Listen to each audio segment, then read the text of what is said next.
Welcome to the Lean Blog Podcast. Visit our website at www.leanblog.org. Now, here's your host, Mark Graban. Hi, this is Mark Graban, and welcome to episode 286 of the podcast. It's August 30th, 2017. My guest today is Dr. Dean Gruner. He is the recently retired CEO of ThedaCare, a health system in Wisconsin that has long been considered a worldwide leader in the practice of lean in healthcare. I've linked to an article about his retirement if you go to leanblog.org/286, where he says, "I've gotten more than I've given." Dean was previously my guest in episodes 119 and 144, and I'm thrilled that he took time out of his retirement to talk with me about his lessons learned as he looks back on how ThedaCare's lean journey has evolved, including some things he would consider to be missteps and challenges that they used as a springboard to work toward getting even better. I will also be releasing a separate episode. It'll be about 20 minutes long. I'll do this in the coming weeks, where Dean talks about their experiences with accountable care organizations. That was the topic in episode 144. So he'll give us an update on how that went, and we'll talk about some other big picture healthcare issues of the day. So if you go to the blog post, there is a full transcript of this discussion. There's a 3-page PDF summary that you can download and share. I hope you will do that. And if you are new to the podcast, there are 285 old episodes you might be interested in. You can learn about all of those by going to leancast.org. Dean, thank you so much for returning to the podcast, your third time here as our guest. How are you today? I'm great, and I'm looking forward to this. And first off, I should say, well, I'm happy to hear you're doing great. Happy retirement to you, by the way. How long has that been now? About 6 weeks, but who's keeping track? Well, and I'm sure there were, if I'd asked that same question back when you were working, I probably would have gotten the same response. And I'm happy that we have the chance to hear some of your reflections on your tenure as CEO at ThedaCare, your career and lessons learned. So thank you again for being willing to do that today. You bet. Happy to share. Dean, let's jump back to you taking over as CEO in April 2008. At that point, ThedaCare, I think, was already becoming pretty well known, even globally, for efforts with lean in healthcare. When John Toussaint was CEO, he was already out and speaking, different countries, sharing the ThedaCare story. So in that context, what was it like, taking the reins at that point as CEO, a new role for you, and how many years, I'll just ask instead of guessing, how many years into that lean journey? So we started our lean journey in August of 2003. So it had been 4.5 to 5 years when I became the CEO. I can tell you that very quickly in 2008, my worries were not about lean, but about the financial meltdown and crisis our country faced, right, and all the economic downturn and upheaval. So that was clearly a lot bigger of my focus in the first couple of years of being the CEO. Yeah, that was tumultuous times, and so question. I mean, there were, what were some of those broader issues? I mean, there was the economic concern about the impact on ThedaCare as a system. What were some of the how did some of that the economic catastrophe translate to you guys? So the way it manifested itself in our organization is we had, for like 20 years or longer, consistently had a revenue growth of about 8 to 10% a year. In fact, over 25 years, it averaged, I think, 9.8%. When that hit us, 2009, our revenue growth was like 2%. So we always thought in the 90s and the first decade of the 2000s that it was hard to run a healthcare company But when I looked back, I said, we were living in Fat City. You got 8 or 10% revenue growth every year. And we thought that was hard to manage in that world. Yeah. Well, the past years, we've had 2 or 3% revenue increases. Welcome to the world of many other companies. Yeah. You know, so it has caused us to be very diligent about our expense management. We've had to look at some of our financial risks and figure out how to mitigate those, which we think we have. And then we, of course, kept continuing our improvement work using a lot of the lean principles and our lean thinking through the years. Yeah.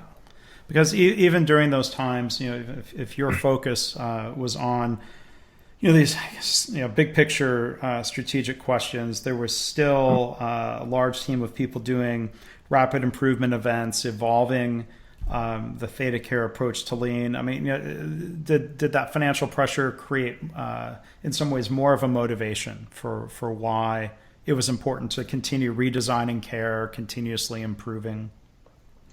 Well, I think we had plenty of motivation, but it probably helped create, a little more focus. Mm-hmm. That there was some more of an urgency that we really did need to continue to do our improvement work.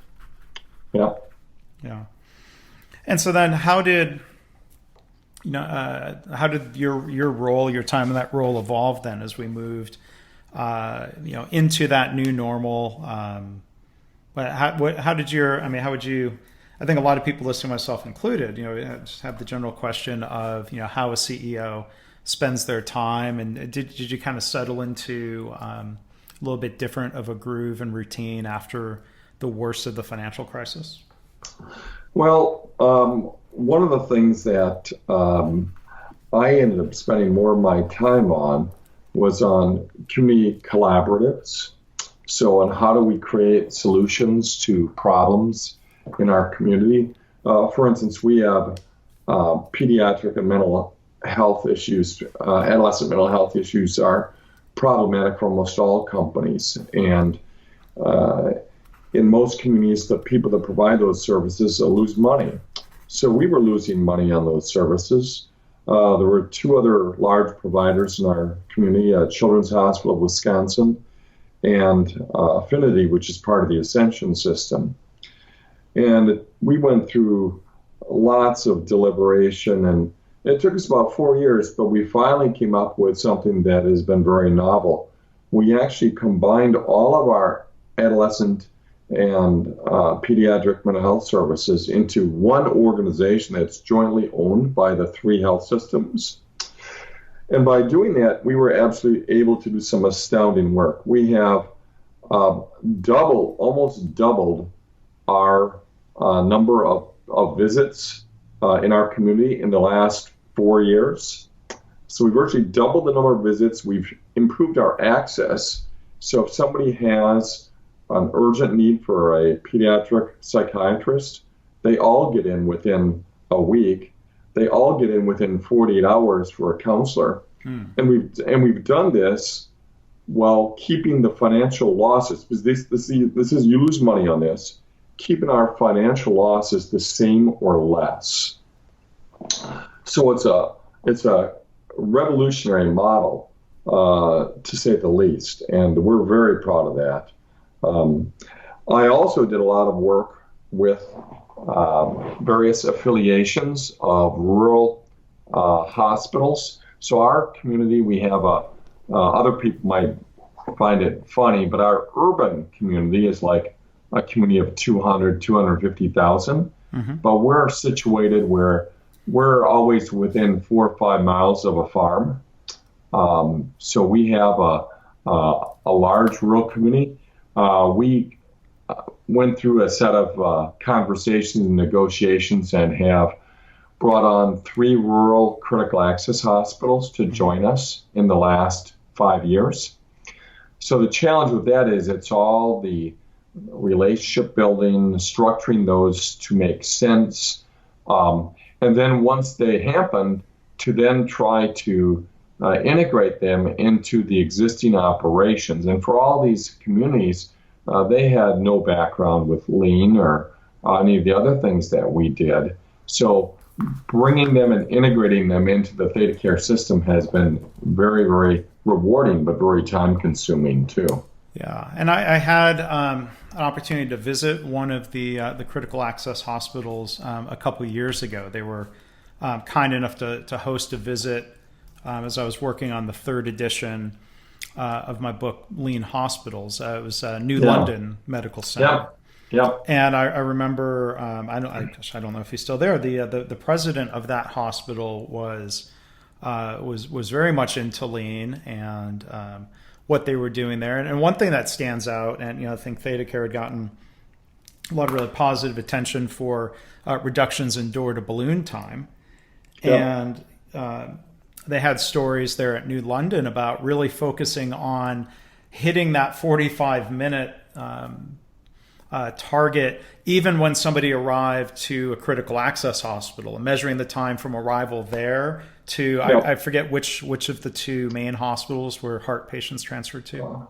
Appleton. To Appleton. Yeah. And that they were questioning and challenging, and this is getting back down at the process improvement care level, that the old assumption had been helicopters were faster. Like, well, helicopters travel faster than an ambulance, but they learned when they, I think, basically did a value stream map, that waiting for the helicopter was not a good thing, and that they could actually reduce that overall door to other door to balloon time by just getting the patient immediately in a speeding ambulance, which I thought was an interesting discovery of theirs. Yeah, they did learn a lot from that, and it was a lot of fun to watch them. So New London, that was Bill Schmidt, who's our chief executive there. He's still there. Now, New London is became part of the ThedaCare system in 2017 years ago. So they're by far the farthest along. And then these newer locations, we've had to sort of bring them up along. And it's not something you can, snap your fingers and say, oh, I get it. It takes time and learning to join a system. Yeah. Yeah. But it sounds like, with Bill's leadership and at New London, it would be hard for someone to say, well, this might work at a 300-bed hospital, but we're too small. People love pointing out how they're different. And I'm guessing with some of those newer small hospitals that there was already some proof of concept or a model line, if you will, to show that, we don't expect you to change overnight, like you said, but it's possible, right? Yep, exactly. Yep. So in episode 119 of the podcast, the first time we had a chance to talk with you, the conversation is mostly around strategy deployment as a methodology. And I'm kind of curious what your thoughts are of how that evolved, or was that still a helpful methodology over time? What happened in those more recent years? So we have learned a lot with strategy deployment. So several years ago, we actually filmed a video, and everybody was proud of us. And then we kept trying to study what really happened. Now, what really happened for us, and it's sort of what I hear from virtually every CEO and everybody in every health system. Everybody says they've got too many priorities. They can't possibly get all this work done. And in our system, what we had tried to do for years is we brought different parts of the system together. We probably had a dozen different areas of the organization, rural hospitals, physician group, and so on, who would do every September, they would start their planning for the following year. Well, the system leadership team, my executive team, would do the same thing. And we would work, and by November, we would have our top priorities for the following year. All figured out as a system. But at the same time, all the different parts of the organization, the different column divisions or whatever, they would have done similar things. So the conflict then is two things. We would expect that they would then, if you're in a New London hospital, you would set aside some of the stuff that you want to do and take the system priorities as your first priority. In fact, there was lots of conflict over that, and that did not happen well. And as a end result, we had a proliferation of more work than could possibly be done. So what we did this past year is we changed the process, and it's pretty simple. But if it was easy to figure it out, we would have done it 5 years earlier. So what we did is we had all the people that did the planning in these various divisions or departments. We brought them all together. There was 30 or 40 people. We started in September to create the system-wide priorities. Mm-hmm. And I challenged the team and said, I want you to get down to 3 things. Now, to be honest, I didn't believe they were going to get down to 3 things. Sure. But I wanted them to focus.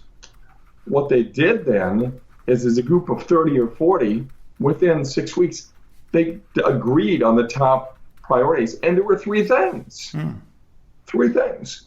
And then each of the leaders, or the couple people leading each department like New London, went back to create their New London plan that would support the system-wide 3 priorities. So we've been incredibly more focused this past year than we had previously. So even though we had gotten a lot of recognition for our strategy deployment because everybody could see the cascade and we used sort of a triangle for a visual with that, it wasn't as pure or as effective as it might have seemed. Yep. So now we've gotten much more focused. We've got the 3 things. We're focused tremendously on access, inpatient quality, and restoring our margin so we can reinvest in the organization. Mm-hmm. So would you say, am I hearing you right, that, I remember even back when that video was made and I was there with, the production team, that there was focus around the true north focus areas and metrics, but you're saying there was less focus around the activity, or it's just less understanding that limiting the activity really made a difference? So I'm going to say something harsh here, but amongst our team, we believe that we, at a certain point, started to read too many of our own press clippings. And we stopped studying what was really going on. What was really going on is that although we had strategy deployment, we had misused some terminology. So, for instance, True North. That language is really language to describe the ideal state. Mm-hmm. That's my belief how it should be used. We had sort of jerry-rigged True North to use it to describe our annual scoreboard, our performance improvement board, and not use it to describe ideal state. So, for example, would you agree an ideal state would be something like Paul O'Neill would talk about, 0 harm? 0 harm. But there might be a goal for the current fiscal year that's greater than 0. Correct. So, for instance, in the last 18 months, we have decreased our employee severe injury rate as measured by our DART rate. We've shrunk that by 50%, which is incredible work. Yeah. But it still is, I forgot the raw number, maybe it's 40 people a year having a DART. The ideal state is 0. Right. So True North should be 0. And we sort of mixed and matched the language, which I think confused people. We should have, so that's one of our study and adjust. So True North, we separate out now. That's our ideal state. So it's, no harm, no injury, no defects, no waiting, and so on and so on. Then our scoreboard that we use is how are we doing now versus our target for improvement for, say, 2017. And we use the term scoreboard because people are used to looking at a scoreboard. Right. And imagine that scoreboard was partly an expectation of, here's how much we expect or hope to accomplish this year. We don't expect people to go from the current measure to zero overnight or in 6 months. And I imagine it was also something that was that tied into compensation, managerial targets at different levels. Some of that does evolve into our gain sharing program for employees and our incentive compensation for the management team. Mm-hmm. So some of that is there, but we try to have learned our lesson and try to be thoughtful about that. So how do you lead an organization and not default to management by objective? Mm-hmm. That's challenging stuff. Yeah. Yeah, and what are the biggest challenges related to that? And by MBO, or maybe give your definition, because different listeners might have different definitions of what many would call an older management style or a different management style than lean management, right? Well, what I would like to think is that when you boil it all down, you want to build off of people's intrinsic internal motivations, mm-hmm. and avoid turning their internal drive to make the world better into some extrinsic measurement system. But that's hard to do. And in fact, in my world, I don't believe there's something that I would ever call lean management. Mm. Because you manage processes and you lead people. So I believe it's about lean leadership. In fact, I don't think it's about lean leadership. I think it's about leadership. Mm. And we've had to learn a lot of things along the way that have brought me to that conclusion, but they took time. There's a reason why you don't go to school at age 5 to kindergarten and graduate from high school as a 6-year-old. It does take some time, and of course, we would love to shorten that learning time so we can learn faster and improve more rapidly. But some of it just, I'm afraid, takes more time than you'd like. Sure.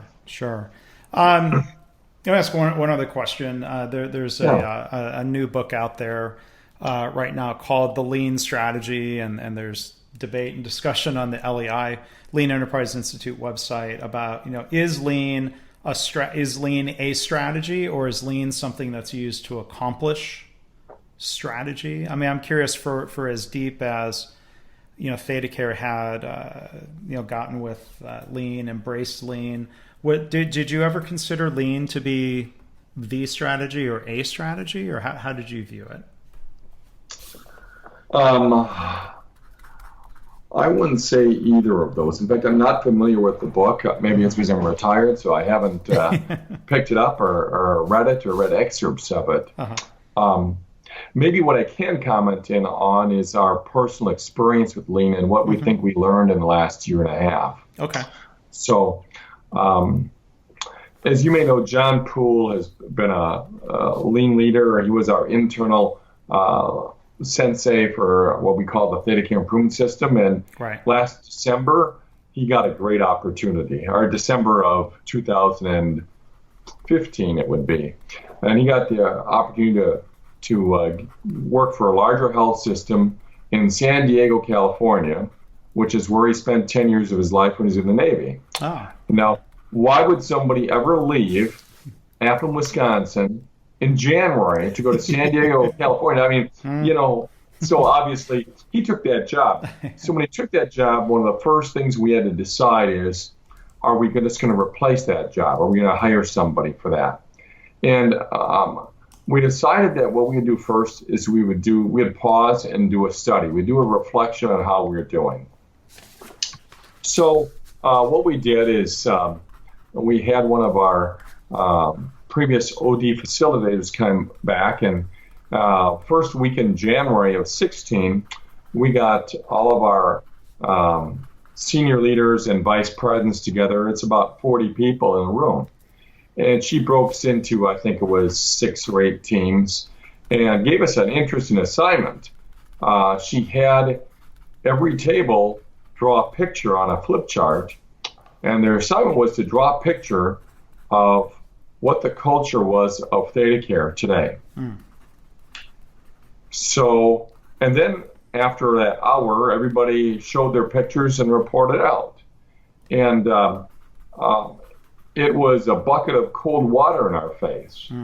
What they drew was a picture of an organization that had become very hierarchical and required approval from senior leaders to do things. It had become an organization that was very dependent on facilitators to do improvement work.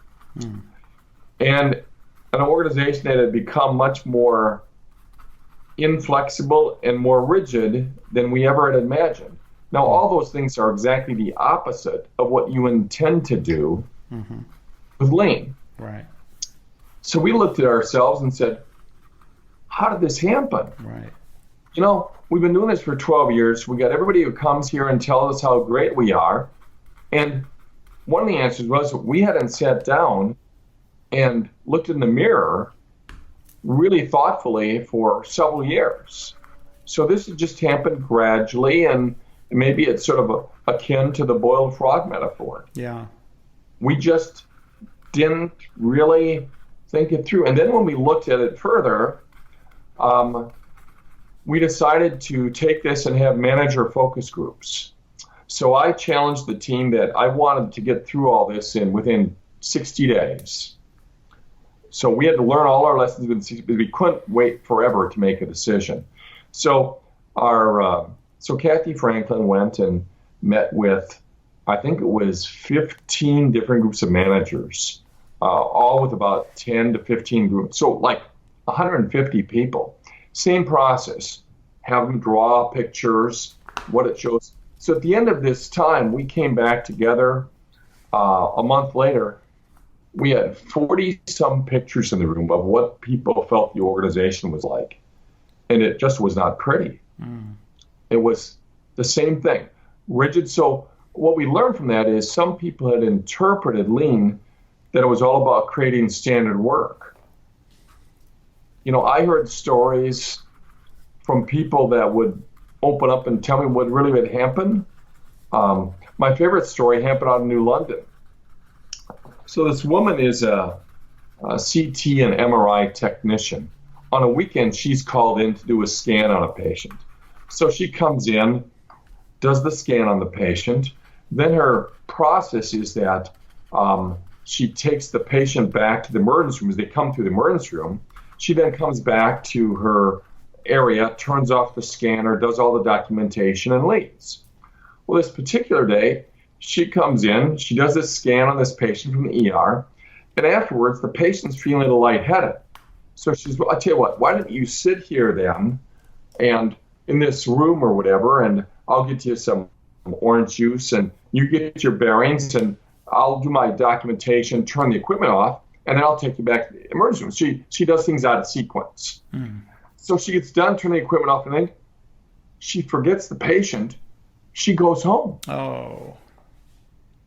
She gets home, and about 20 minutes later, she remembers this. So she frantically calls the emergency room and says, hey, I forgot the patient's room. Well, they go and get the patient. It's a small hospital.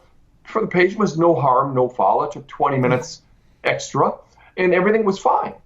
So the next day, she goes in, and she tells this to her supervisor about what happened. And the supervisor, you know, so what would you think you would say if you're the manager to somebody who made this error? What would you tell them? Well, the manager told us that, you know what you need to do? You need to sit down and write up standard work for this so it never happens again. Well, you know, there comes to a point where people stop thinking and they started to say standard work is the solution for everything, when in reality, we pay people to think. Sure. And to learn. So we had gotten away from that. So, you know, we came back and then we decided to, and we thought more deeply, and we read some of the stuff from Michael Hoseas and Gary Convis and Jeffrey Leiker and some of the things that they had written about it. So I've got I got two favorite quotes that I've got here in front of me. So from Convis and Leiker and their Toyota way of the culture, said, if there is a recipe for Toyota's success, it is deep, time-consuming, and expensive investment in developing everyone in the organization and truly believing that your employees are your most precious resource.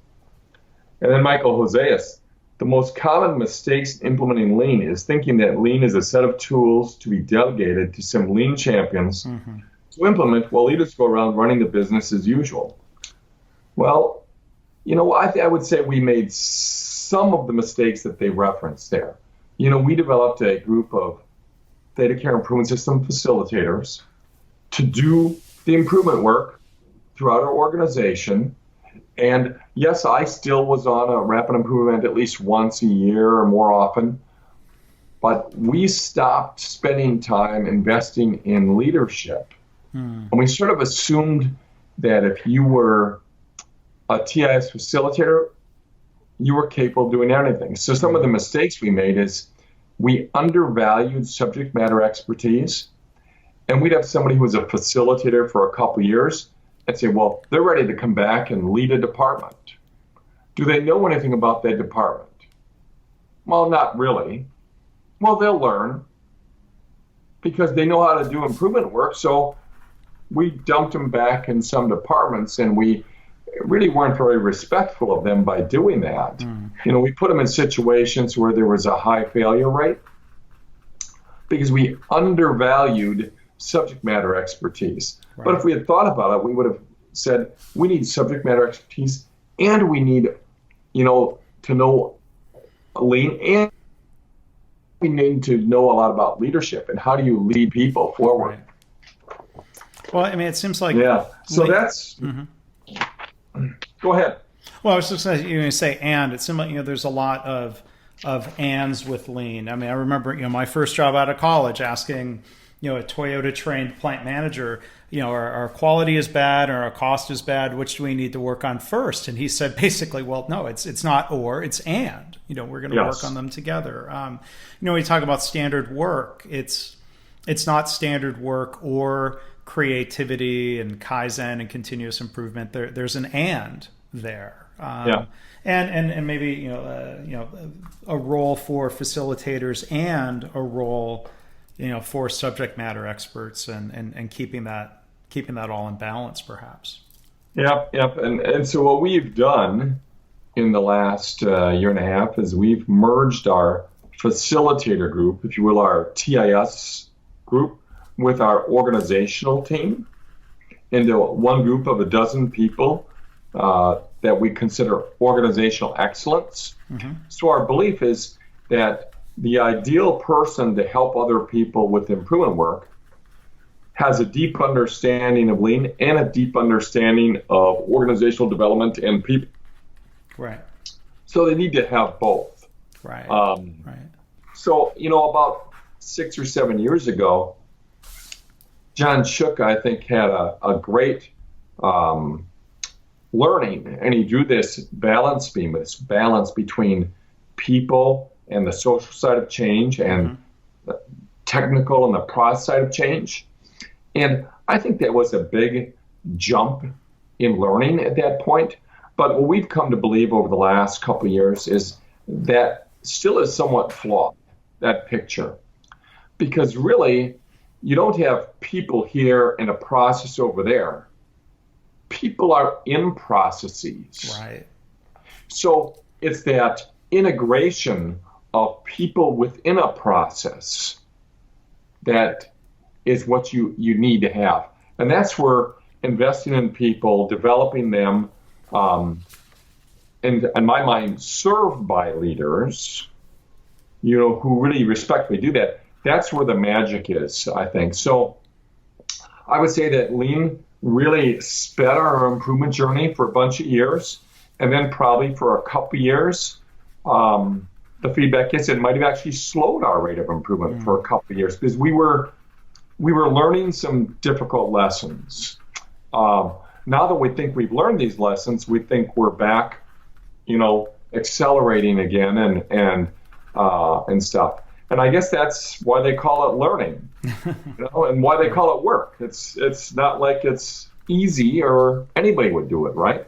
No, I mean this work is not easy, and I appreciate the willingness to share reflections on those learnings and adjustments that were being made. I mean, I think that's setting a great example, to be willing to to take that feedback that you got through those drawings and not be dismissive of it, and to start looking at the new current state and adjusting from there. So, I think it helps explain, in retrospect. Now I can stand back and reflect on this.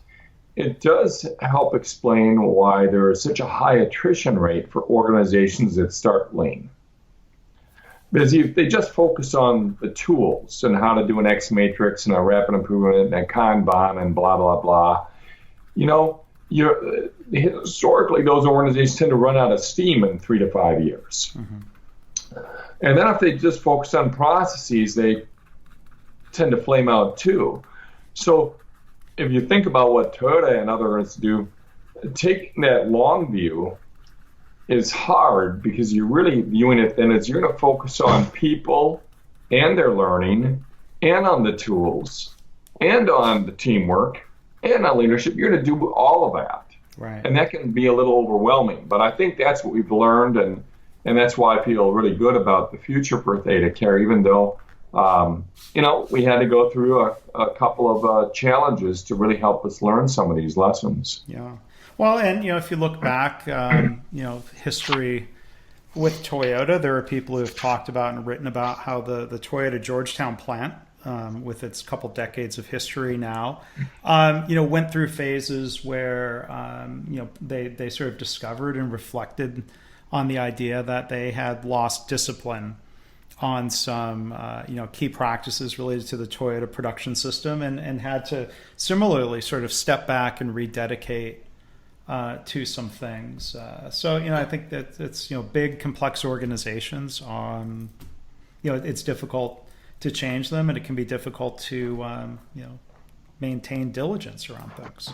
Yeah. So one aha I had last year was reflecting on the problems that faced Toyota about 5 or 6 years ago. If you might remember, they had this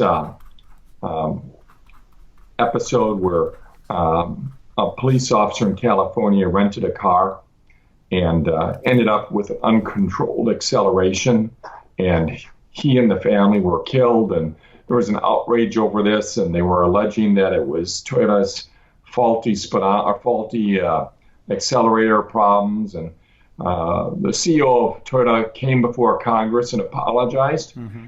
But what did he say, though, with that apology? He apologized, even though later on NASA would do the investigation and find out there was nothing wrong with the accelerator problem.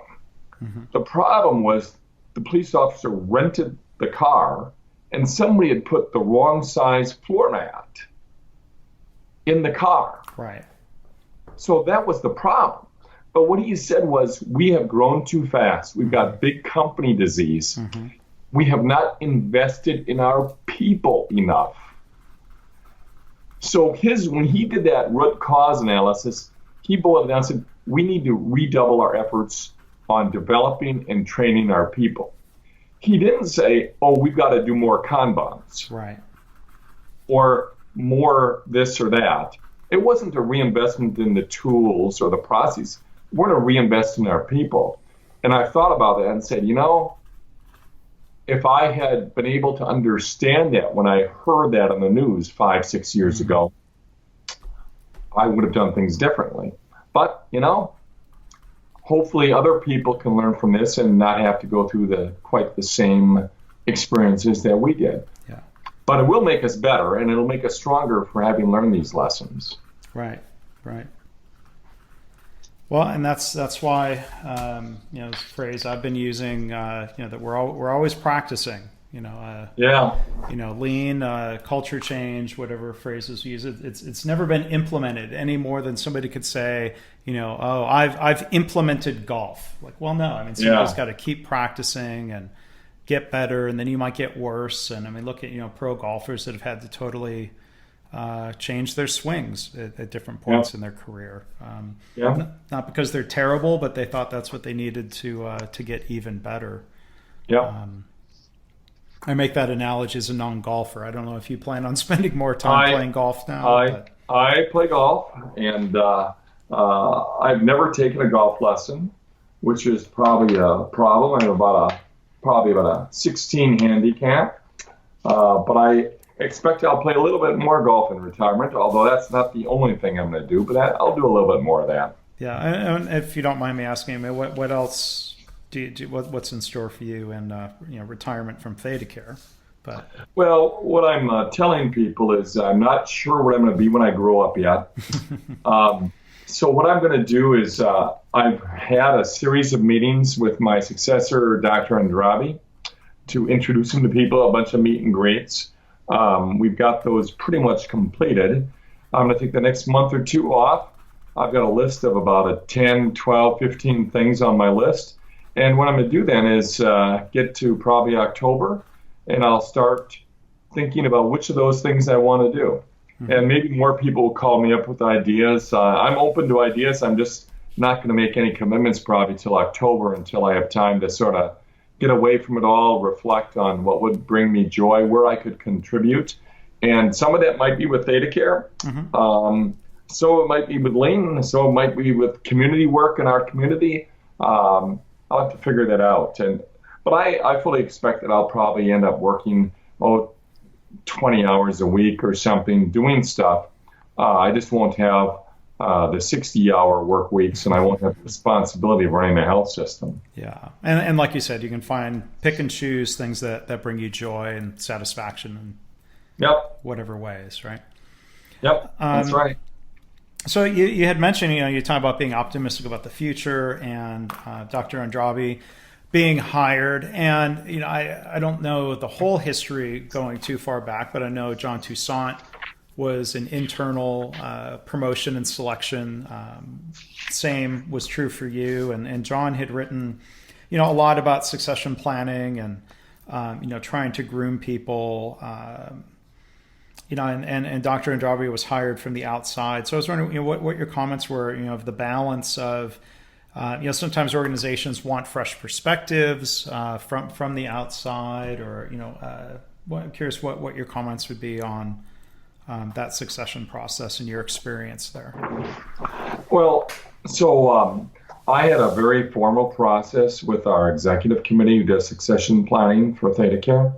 So every year I would give them about 15 pages of material. About 8 pages was sort of my standard walk through about what we were doing and the people we were grooming.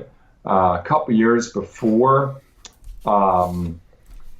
I announced my retirement, was getting closer. We actually went through a process where 7 internal candidates went through a one-day independent sort of industrial psychologist evaluation, which with that they developed a development plan with an external coach, industrial psychologist, and they worked that for a year.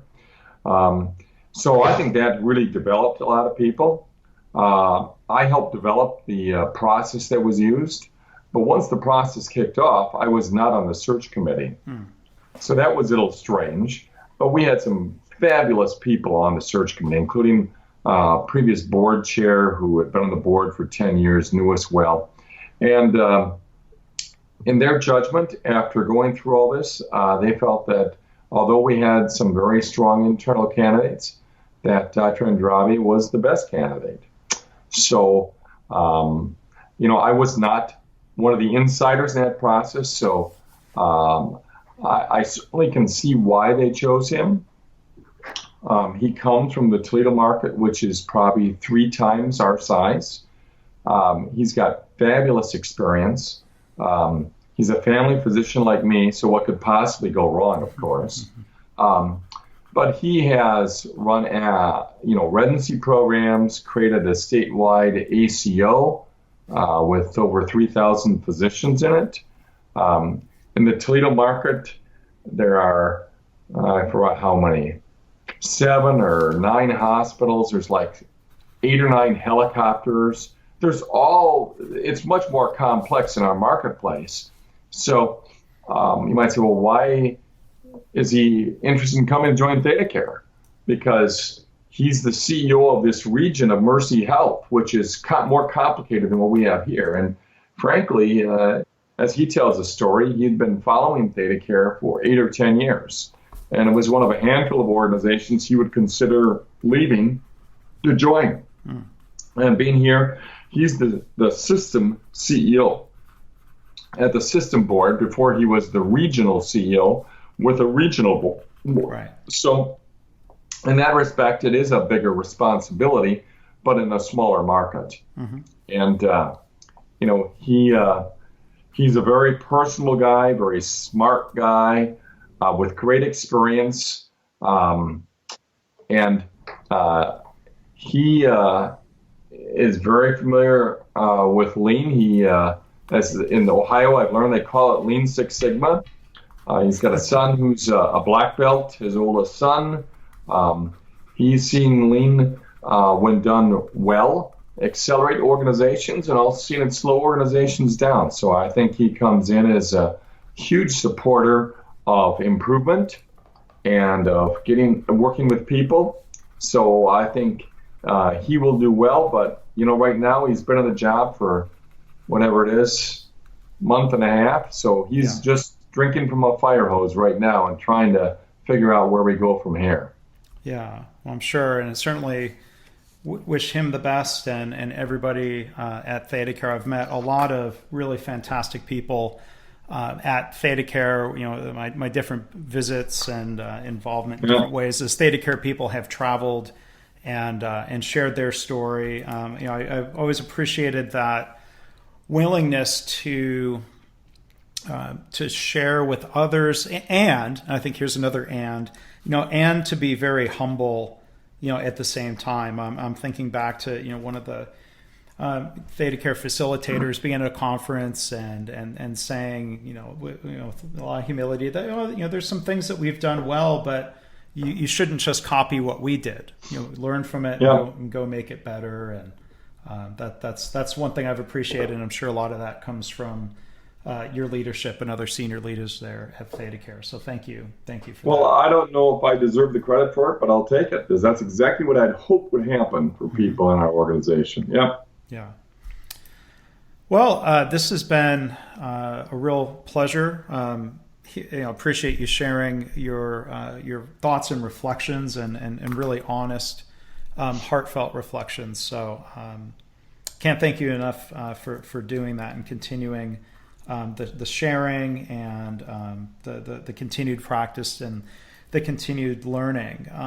Any other kind of giving opportunity, if there's any other kind of final thought or reflection that you want to share with the listeners, any advice you would want to give them regardless of where they're sitting here? Yeah, the advice I'd give to them is something I learned from the chair of the Department of Psychiatry at Mayo Clinic about 25 years ago. His philosophy, he told me about his work, he said, was life is difficult and people are complicated. So be kind to yourself. And what I mean by that is sometimes I think people look for a magic bullet and say, oh, Lean, that's going to solve my problems. And then they get disillusioned because they find it can help them, but it isn't perfect. Well, that's just the way it is, So be kind to yourself is don't blame yourself too much when things don't go perfect. You just got to study and adjust. Or as Pascal Dennis would say, he always says one of his phrases is, we will partially succeed. I believe that's true. We will partially succeed. So I see more problems across the country when people are too hard on themselves when things don't go perfect. And so I'm saying, that's the way life is. Life is difficult. People are complicated. So let's study it and make it better. and keep taking that approach, because it's not going to be perfect in our lifetimes.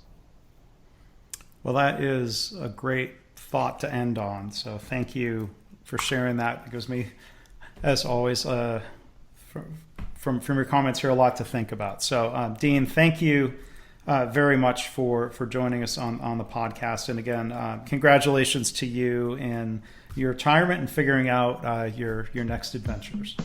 Okay, thanks so much, Mark. Have a great rest of the day. Thanks for listening. This has been the Lean Blog Podcast. For Lean news and commentary updated daily, visit www.leanblog.org. If you have any questions or comments about this podcast, email Mark at leanpodcast@gmail.com.